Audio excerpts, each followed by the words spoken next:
So I had this book, Vishen Lakhaini's book, The Code of an Extraordinary Mind. For a little while, I didn't think was going to find it that useful. But every book I read, pretty much I find something there, even the tiniest thing useful, usually. Rarely, I think maybe there was one book so far I read, I kind of put it down that I never read, and I didn't think it was useful at all because it was very religious, one-side focus. The title was one thing, but something else. Anyway, The Code of the Extraordinary Mind, Vishen Lakhaini gives, there's several things that implementable. Obviously, my philosophy is every book I read, at least one thing that I implement, at least one thing, even the tiniest bit. If not, it's pointless reading a book, right? But there's several here for people to be able to implement quickly.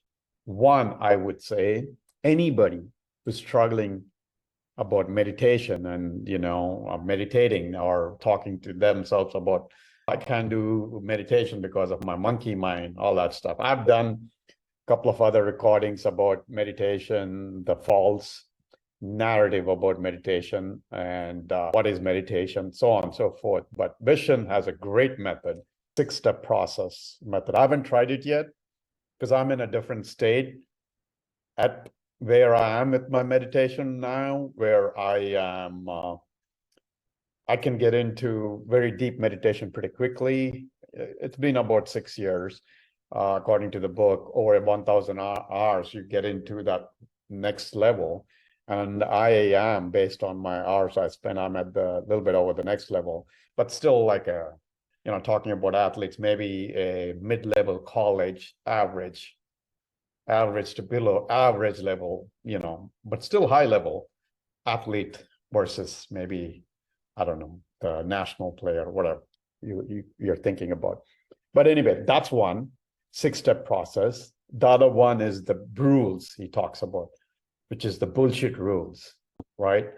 Love that concept because rules are based on our upbringing, culture, so on, the country we brought up, so on and so forth, right? Family, all that stuff.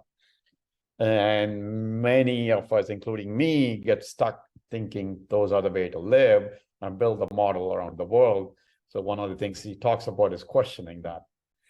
Then he has several other practical tips, like how to create this extra, question answer where to figure out you're happy now and where you're at with your happiness level to where you are in the future level, where your happiness is at for the future state, right? That one.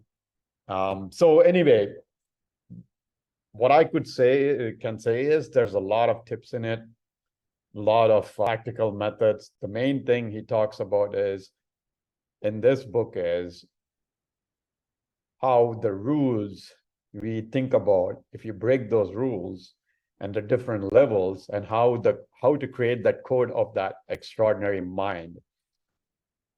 Everybody can create it, essentially. And how you can live that once you create it.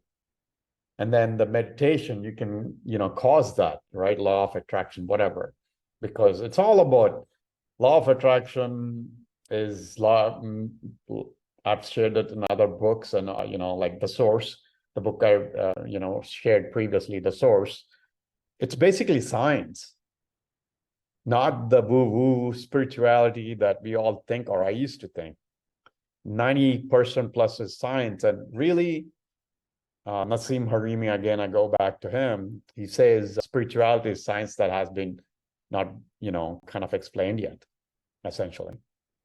So anyway, bottom line, read this book, amazing book. The worst case, if you tried meditation and hasn't worked for you, try his meditation. Remember, meditation is so many different forms. It all depends on what works for you. So don't get stuck in this monkey mind crap that you listen to, right? That's BS, right? You can meditate different ways. It's all about being in the present, being mindfulness, being in the present, right? You can open your eyes and be in the current state present. In the present, There's nothing else exists. And the present is always blissful. Anyway, let's not get into that, but highly recommend The Code of the Extraordinary Mind to be read.